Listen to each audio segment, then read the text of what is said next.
Երկրորդը ես ուզում եմ խոսել այնուամենայնիվ մեր ընդհանուր սեփական եկամուտների մասին եւ իրականում սեփական եկամուտների հավաքագրումը ուղղակի բյուջետային թեմա չէ։ Սեփական եկամուտները Երևան քաղաքի կառավարելիության խնդիրները լուծելու ունակության մասին է։ Եվ երբ որ օրինակ մեզ ասում են հրատապ կարգով էս փողոցը պետք է ասֆալտապատվի, էս կոյուղին պետք է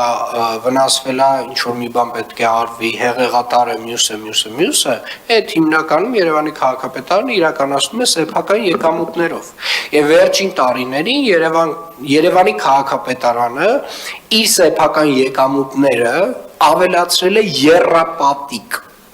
եռապատիկ, այսինքն Երևանի քաղաքապետարանը վերջին 3 տարվա ընթացքում արել է ամեն ինչ, որպեսզի իր կարողությունը արագ խնդիրները լուծելու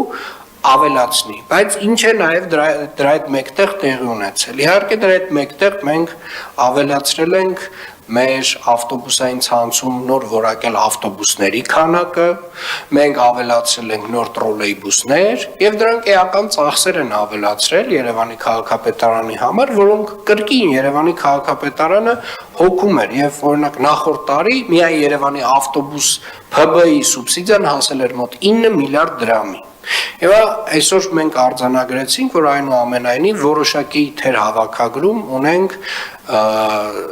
հանրային տրանսպորտի ոլորտում մոտ 2.3 միլիարդ, ճիշտ եմ, չէ՞, ֆիքսում, պարոն Հակոբյան։ Եվ իրականում որքան էլ որ մեր ընդդիմադիր գործընկերները հպարտանում էին այն բոյկոտի process-ով, որ կազմակերպվում էր Երևան քաղաքում տրանսպորտային վճարների տեսանկյունից։ Այո, որոշ չափով այդ բոյկոտը նաև հիմա մենք տեսնում ենք, որ ազդել է եկամուտների վրա,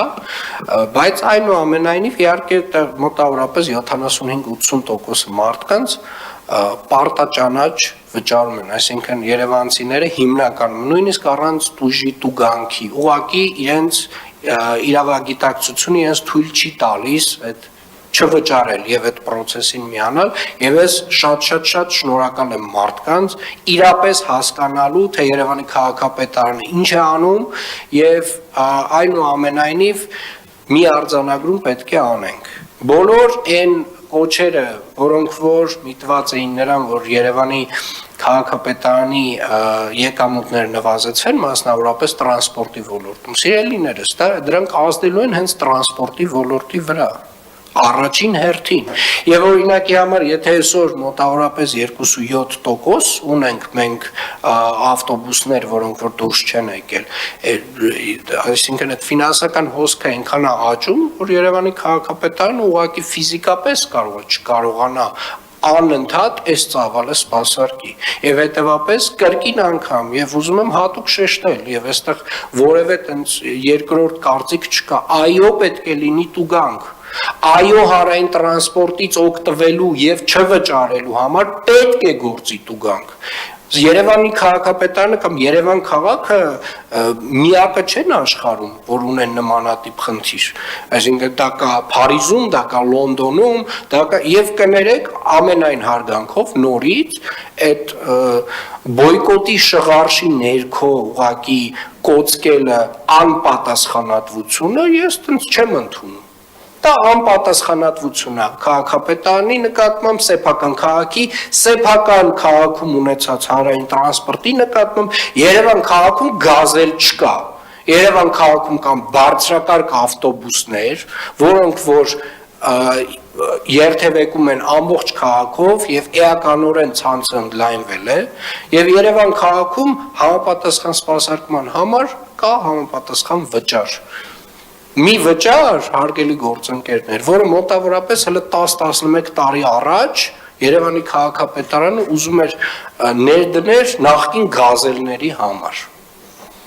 Եվ եթե որևէ մեկը կարծում է, որ դա նույնպես շատ է, Ժորժ ջան, ենթադրում եմ, այդ ենթադրություններով կարելի է վերադառնալ, կարող ենք վերադառնալ նախկին գազելների համակարգին։ Որովհետև եթե մենք չենք ուզում, որ տրանսպորտի որակը փոխվի, հա, տենց կարանք մաշացնենք մինչև վերջ, որևէ բան չվերանայենք ու այո, կունենանք այն ինչ որ ունեցել ենք մոտ 30 տարի։ Եթե ուզում ենք մեր կյանքում որևէ բան փոխվի, այդ փոխվելու համար նաև համապատասխան միջոցներ են պետք։ Որոշ չափով բոլորը պետք է մասնակից լինեն այդ փոփոխությանը։ Եվ սա նորմալ տրամաբանություն է։ Եվ այո, ժամանակ առ ժամանակ հարգելիներս որոշ ծառայությունների վճարներ պետքա վերանայվեն, ինչքան էլ որ դա հաճելի չի։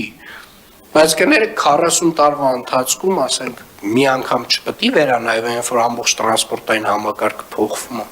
Ես կարծում եմ, որ դա շատ տրամաբանական փոփոխություն է, որ տեղի է ունեցել, եւ ազգային ժողովի մեր գործընկերների հետ, պարոն Գրիգորյան, խնդրում եմ ինտենսիվ աշխատել եւ նրանց խնդրել, որ մաքսիմալ ամենաարագ ընթացակարգով բոլոր օրենքներում փոփոխությունները տեղի ունենան։ Շնորհակալ եմ։